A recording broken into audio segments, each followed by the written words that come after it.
desperate wail cut through the noise of the train, pulling the driver toward the tracks. A German shepherd, tied tightly beside the trembling puppies, stared with pleading eyes as the train whistle blew closer. Who could abandon them to die like this? Matthew Carter gripped the steering wheel of his Toyota Camry, the hum of the engine a steady companion on his drive to Jefferson High. At 50, he carried the weight of too many quiet years, 3 to be exact, since Emily's laughter had faded from their home. Cancer had taken her, slow and cruel, leaving him with a daughter who barely spoke to him anymore and a classroom full of kids who didn't care about algebra half as much as he wished they did. The radio cracked with static, and he switched it off, letting the silence settle in like an old friend.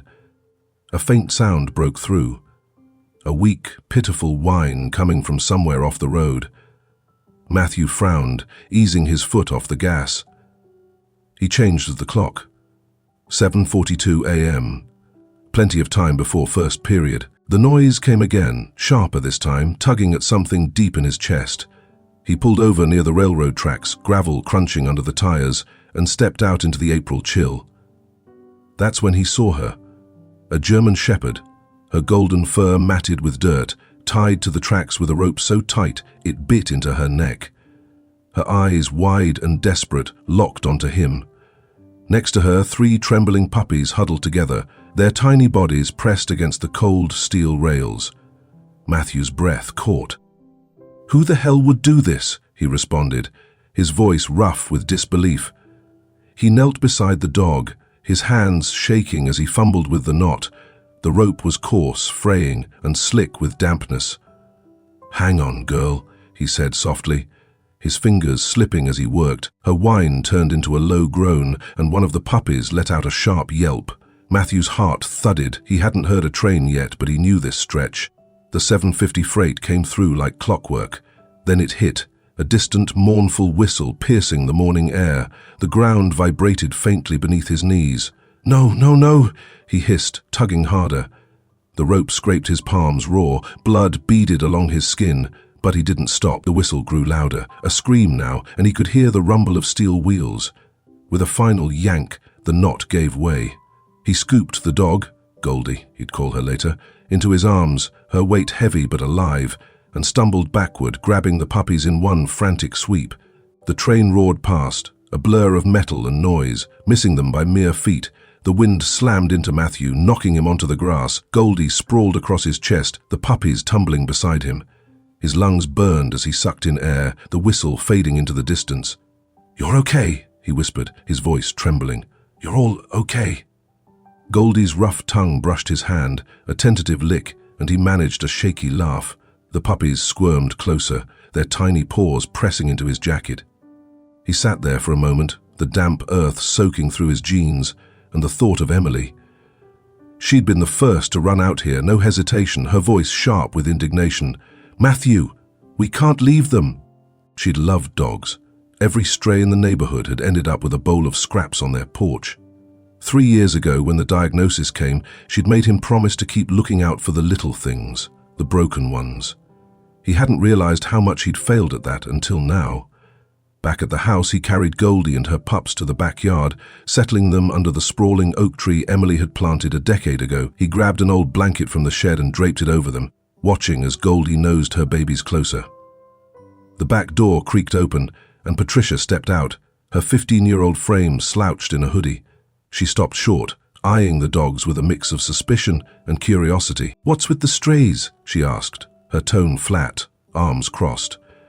"Found them by the tracks," Matthew said, brushing dirt off his hands. "Someone tied them up. Almost didn't make it." She snorted, kicked at a pebble. "That's some crazy coincidence, huh?" But her gaze lingered on Goldie, softening for a split second before she turned away. "Whatever." Matthew watched her retreat inside, the door slamming behind her. He sobbed, rubbing the back of his neck. Goldie's eyes followed him, steady and trusting now, and he felt a pang, something between guilt and hope. Who'd leave them there to die? And what was he supposed to do with them now? Matthew woke to the sound of soft whimpers filtering through his bedroom window. He rubbed his eyes, the clock glowing 6:15 a.m., and stumbled outside in his faded flannel shirt. Goldie lay under the oak tree, her pups nestled against her side, their tiny chests rising and falling in the morning light. She lifted her head as he approached, her tail thumping weakly against the blanket. "Morning, girl," he said, crouching to check her over. The rope marks on her neck looked raw, but her eyes were brighter today, alive. That was enough for now. He hauled a bucket of warm water from the kitchen and grabbed an old rag, gently dabbing at the dirt caked into Goldie's fur. She flinched at first, then relaxed, letting out a low sigh as he worked. The puppies squirmed closer, sniffing his hands, and he set out a bowl of kibble he'd picked up from the gas station last night. They attacked it with clumsy enthusiasm, tumbling over each other, and Matthew couldn't help but smile. "You're a tough bunch," he muttered, filling another bowl with water and setting it in the shade. The back door squeaked, and Patricia shuffled out, her hair a mess of tangles. A half-eaten slice of toast in hand, she hovered near the edge of the yard, watching him from a distance. "They're still here?" she asked, her voice laced with something he couldn't quite place. Annoyance, maybe, or curiosity. "Yep," Matthew said, keeping his tone even. "I'm gonna take care of them, till they're strong enough to move on." He glanced at her, hoping for a flicker of interest, but she just shrugged and took a bite of her toast. Still, she didn't leave. A minute later, when he turned to grab the rag, he caught her tossing a crumb to one of the pups. It scampered over, tail wagging, and she froze, then quickly looked away when she saw him watching. "Whatever," she mumbled, retreating inside. Matthew shook his head. That was Patricia these days, closed off, sharp-edged, nothing like the kid who used to beg him for piggyback rides. Emily had been the bridge between them, always knowing how to soften her stubborn streak. Without her, he was fumbling in the dark. Later that afternoon, a shadow fell across the yard. Mrs. Callahan, their nosy next-door neighbor, leaned over the fence, her grey curls bouncing as she waved. "Saw you out here with those dogs," she called, her voice carrying that gossip-hungry lilt. "Quite a sight, Matthew." "They're just strays I found," he said, standing to meet her. "Someone left them in a bad spot." She clucked her tongue, peering at Goldie. "Oh, I know who. Saw it myself yesterday. Bunch of kids from down the street. Your Patricia was with them, plus that loudmouth Jake, little Mia and Ryan with the shaggy hair. Tied those poor things up near the tracks after they snatched some hot dogs at the picnic last week. Thought it was a big joke, laughing the whole time." Matthew's stomach dropped. "You're sure?" he asked, his voice tightening. "Clear as day," she said, nodding. "Didn't think they'd leave him there, though. Kids these days, Lord help us." He thanked her, barely hearing her chatter as she wandered off. Patricia? His Patricia? He marched inside, finding her sprawled on her bed, scrolling through her phone. "We need to talk," he said, his tone clipped. She didn't look up. "About what?" "Mrs. Callahan saw you and your friends tying those dogs to the tracks. You want to explain that?" Her head snapped up, eyes flashing. "It wasn't like that. They kept stealing food, okay?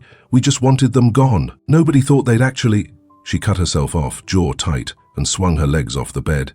"You're blowing this way out of proportion." "Out of proportion?" Matthew's voice rose, cold and steady. "They almost died, Patricia. I saw Goldie's neck. Those ropes cut into her. You think that's a game?" She glared at him, her cheeks flushing, but something flickered in her eyes. Guilt, maybe. She didn't answer, just shoved past him and stormed out of the room. He stood there, breathing hard, then headed to the garage to cool off. That's when he saw it. Patricia's old picnic bag shoved behind a stack of boxes. He yanked it out, and a short length of rope tumbled onto the floor. Rough, frayed, identical to the one he'd untied yesterday. His hands clenched around it. This wasn't just a prank gone wrong. They'd meant to hurt those dogs, and his daughter had been part of it. Back in the yard, he stared at Goldie, her pups dozing against her side. "What am I supposed to do now?" he muttered. Patricia's door slammed upstairs, and he knew one thing for sure. She couldn't run from this. None of them could. The next afternoon, Matthew stood in the backyard, arms crossed, watching as Patricia, Jake, Mia and Ryan shuffled in one by one. The air was thick with tension, the kind that buzzed under your skin. Goldie lay under the oak tree, her pups tucked into a pile of blankets, but her ears twitched as the kids approached. She let out a low growl, her eyes narrowing at Jake, who strutted in last, hands shoved in his pockets, a smirk tugging at his lips. "Sit," Matthew said, pointing to the patchy grass. His voice was firm, the tone he used when a classroom got out of hand. Patricia slumped down, avoiding his gaze, while Mia fidgeted with her bracelet, her head bowed.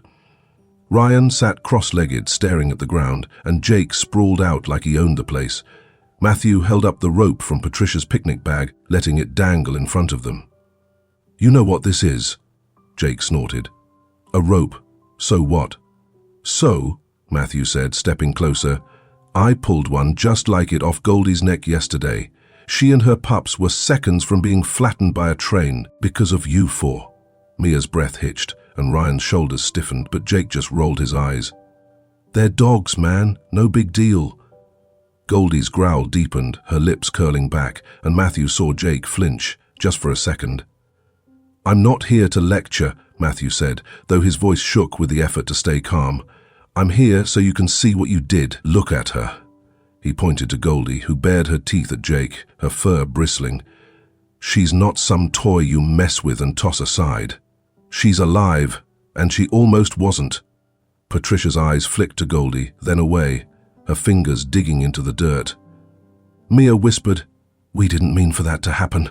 But Jake cut her off, standing up with a scoff. "This is stupid, I'm out."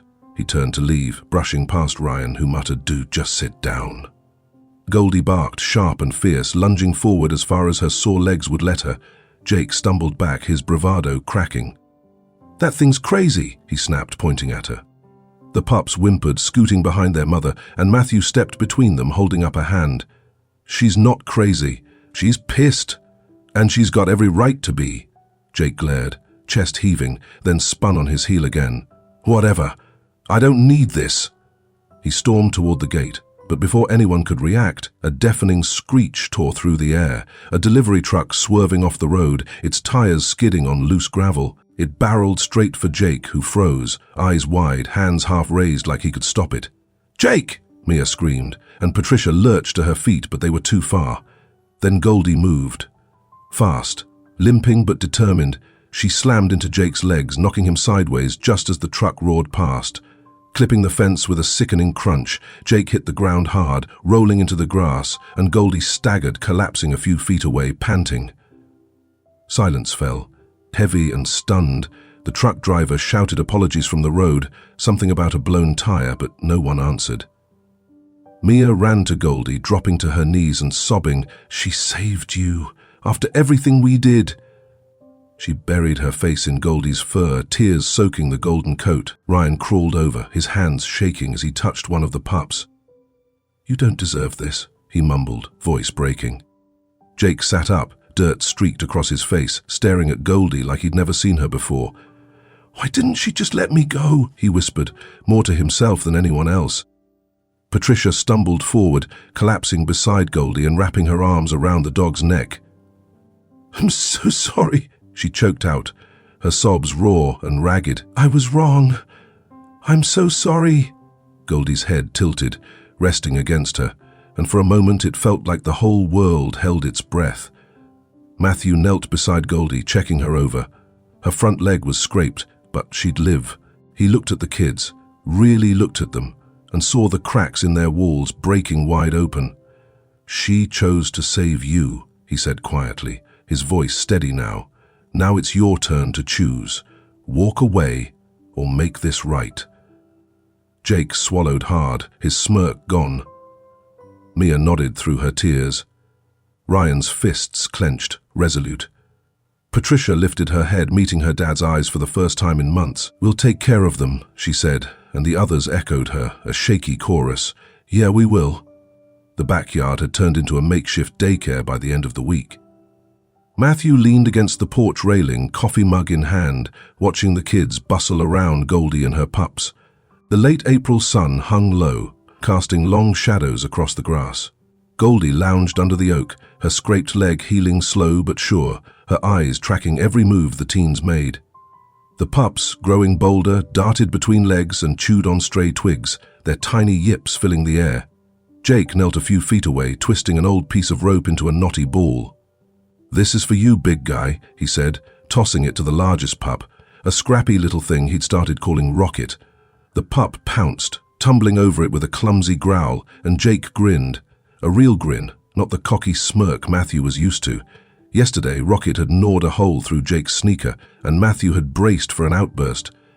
Instead, Jake had just laughed, ruffling the pup's ears. "Guess I owe you one, huh?" he'd said, soft enough that no one else heard. Mia sat cross-legged beside Goldie, brushing her fur with an old comb she'd brought from home. She'd named her pup Bella, a delicate little girl with a habit of curling up in her lap. "You're looking better, Goldie," Mia murmured, her voice steady now, not trembling like it had days ago. Last night, when Goldie's leg had stiffened up, Mia stayed late, spooning water into her mouth and whispering, "You can't leave us, okay? I need you." Goldie had nudged her hand, a quiet comfort, and Mia's eyes had welled up again, but she'd smiled through it. Ryan was in the corner, coaxing the shyest pup, Scout, out from under a bush. "Mom and Buddy, it's just me," he said, holding out a piece of bread. Scout inched forward, nose twitching, and finally let Ryan scoop him up. The kid's face lit up, a rare crack in his usual gloom. "You're not scared of me anymore, huh?" he said, cradling Scout close. Matthew remembered Ryan's panic a few days back when Scout had wandered off into the neighbor's yard. He'd torn through the bushes, shouting the pup's name until he found him, then sat there holding him like he'd lost something precious and got it back. Patricia stood apart, near the shed, a bucket of water in one hand. She'd been out here every day, quieter than the others, but steady. Matthew watched her set the bucket down and grab an umbrella as a light drizzle started. She held it over Goldie, raindrops pattering against the fabric, and sank to her knees beside her. "I messed up so bad," she whispered, her voice breaking. "I didn't know what we were doing to you." Goldie leaned into her, resting her head on Patricia's arm, and Matthew saw his daughter's shoulders shake with a silent sob. He stayed back, letting her have the moment.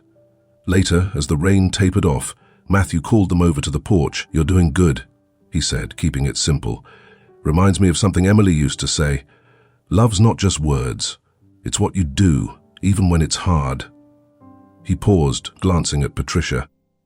"She'd have been out here with you, getting soaked and not caring one bit," Jake nodded, twirling Rocket's rope toy in his hands. "This little guy's teaching me patience. Never thought I'd say that." Mia hugged Bella tighter. "Goldie's tougher than all of us. I want to be like her." Ryan scratched Scout's ears, muttering, "I'm not letting him down again. No way." Patricia looked up, her eyes meeting Matthew's. "I get it now, what Mum meant. Doing the right thing sucks sometimes, but it's worth it." Her voice was small, but there was a strength in it Matthew hadn't heard in years. He gave her a nod, the knot in his chest loosening just a fraction. By dusk, they'd named the pups for keeps. Rocket for Jake, Bella for Mia, Scout for Ryan. Patricia and Matthew would hold on to Goldie, a silent agreement between them. The kids sprawled out on the grass, laughing as Rocket chased Scout in circles, and Matthew felt something shift, a fragile peace settling over the yard, tying them all together. Weeks later, the kitchen glowed with soft light. Goldie sprawled at Matthew's feet as he chopped onions. Patricia slid in, pouring coffee into 2 mugs, one for her, one for him. A quiet ritual they'd started. "Smells good," she said, leaning against the counter. He smiled, nodding. The pups had gone to their new homes, but Goldie stayed, her steady presence a glue for their fractured family. Outside, Jake dropped by with Rocket, who bolted for the porch, tail wagging. "He's a tornado!" Jake laughed. Mia followed, Bella tucked under her arm, whispering, "She's my shadow now." Ryan lingered by the gate, Scout trotting beside him. "He's braver every day," he said, grinning. They swapped stories, Rocket's chewed socks, Bella's naps, Scout's barks at squirrels, laughter weaving them tight. Later, Matthew and Patricia sat on the steps, Goldie between them, staring at the stars. "Mom would have loved this," Patricia said, her voice soft. "Goldie brought us back, didn't she?" Matthew squeezed her hand. "Yeah, she did." Above, the sky shimmered, a promise of light after dark.